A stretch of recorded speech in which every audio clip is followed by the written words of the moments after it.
Hello, this is Mish with another video on the Stranger Things series. Now this one is great news as it has now been confirmed we have season 2 in the making. So that's very exciting news, very happy with that as I really did like that first season. So what I have done is I've read up on the articles that are floating around. I'll link some of them below, so if you want to check them out, by all means do that. So I'll go in depth on my interpretation of a lot of what the Duffer Brothers have said and what they've quoted. But yeah, by all means check out the links below if you want to read the articles yourself. So I will break the main points that I've got so far down, and then I'll give my interpretation on them. So let's start with this. We have 4 new characters, in addition to everyone else returning.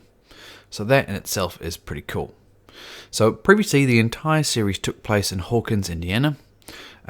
This season 2 will be based in there also, but it will also venture outside of Hawkins.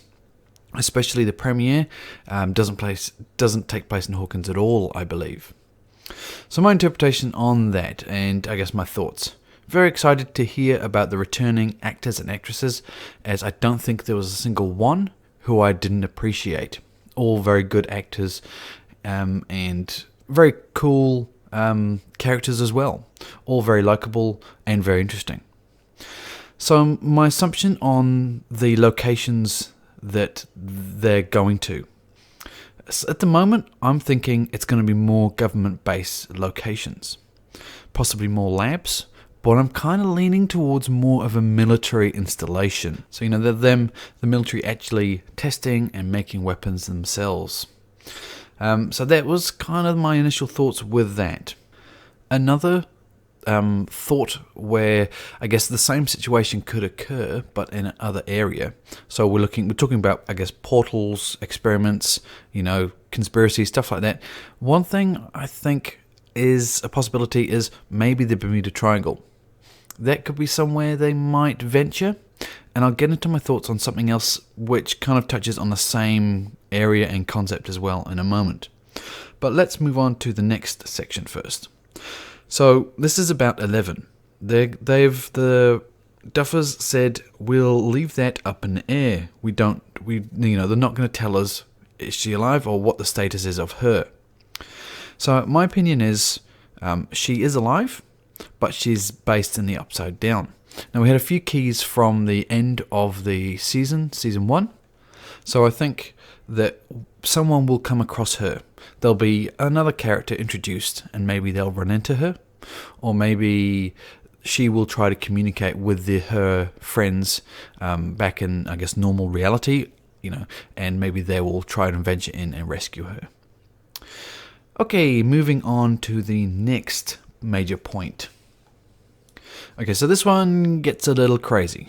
So, cast member David Harbour revealed that one of the characters will be played by Patton Oswalt. So, he's going to have his own dedicated episode, which he's going to be the centric figure, and that episode is called The Polliwog.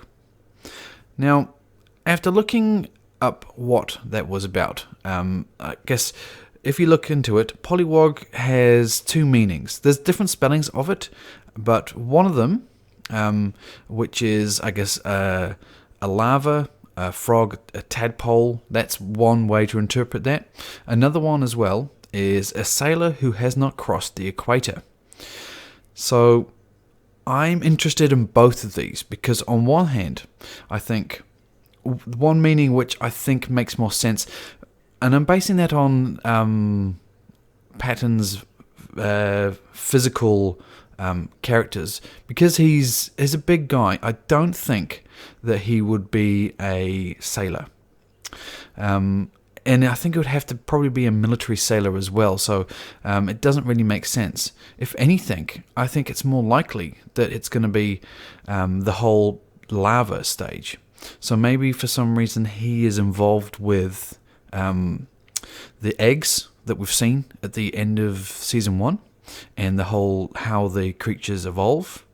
That's all, I guess, at the moment, it's all assumption, but that kind of makes sense in a way. So if we're saying Polliwog is a lava stage, so it comes from an egg into a lava, then it evolves into other stuff, perhaps it makes sense.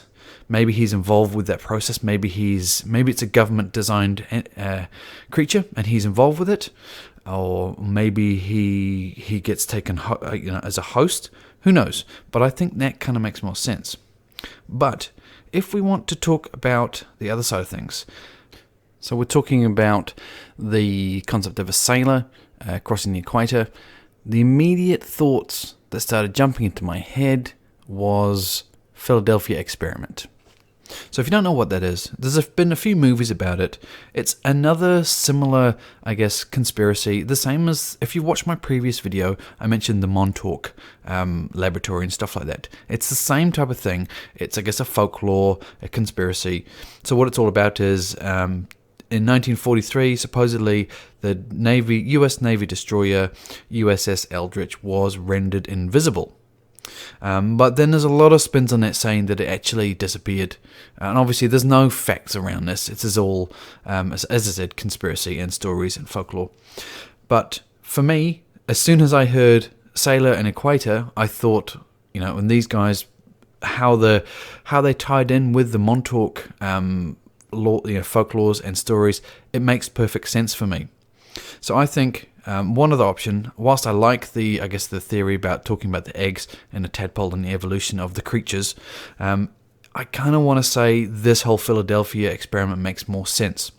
Because you could say, so they have a scene at some point in the series where you see, I guess it's a historic scene, in the 1940s, it's an experiment, the Philadelphia experiment, you see the ship disappear.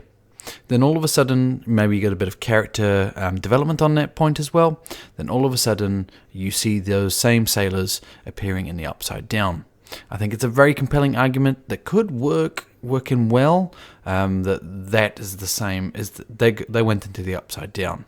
So it's a cool concept. So I think both of these, there's either way, I think it's very interesting. The Philadelphia, or maybe talking about the spawning, the frogs, the eggs. It could be anything. But either way, it's really cool.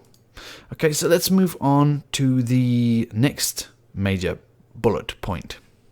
So confirmed, one setting that will return and play a major role is the Upside Down. Now, I think that is a bit of a no-brainer, but it's good to get that confirmed. So the whole premise around the first season is going to be the premise around the second season. So it's not going to move away entirely and be something else. I mean, granted, it might diverge to other topics around it. As I said, it could be the Philadelphia experiment, or it could be, how the creature evolves in the Upside Down, but it's still going to be around the Upside Down. And I still think that's good because the possibilities are endless. It could be time travel, it could be some mental state, it could be a different world, it could be parallel universes, it could be anything. So I've gone into a lot of detail with my previous video on that, so I'll put a link below, so if you want to check that out, by all means do that. Also, I'll just summarize here on a few more thoughts which they mentioned. I guess this is the Duffer Brothers that kind of give a little bit of an overview of the Upside Down and mentioned they've just kind of peeled back the curtain and revealed a tiny bit of the Upside Down. They also said that obviously it's a gate to another dimension, but I mean, you could take that any which way you want. You could say it's a mental gate to someone's, state of mind dimension, or anything you want. But it's good to see that they're saying that. And they're also kind of teasing the whole, is the monster dead? Is it a singular monster? What else could be out there? And that's the things that I was getting into before as well. But yeah, very exciting. I might do another video on just the names of the episodes because they released that as well. I hope you have enjoyed my thoughts and theories of what we know so far from Stranger Things Season 2. Very interesting, very excited about this, and can't wait till next year until it comes about. So please leave me some feedback below. Thumbs up if you liked the video, thumbs down if you didn't. Please subscribe for future content from myself, and also please check out the Strain review that I've done. I'm going to follow along with the Strain Season 3 as I really like that series. If you haven't heard about it, I definitely suggest checking it out.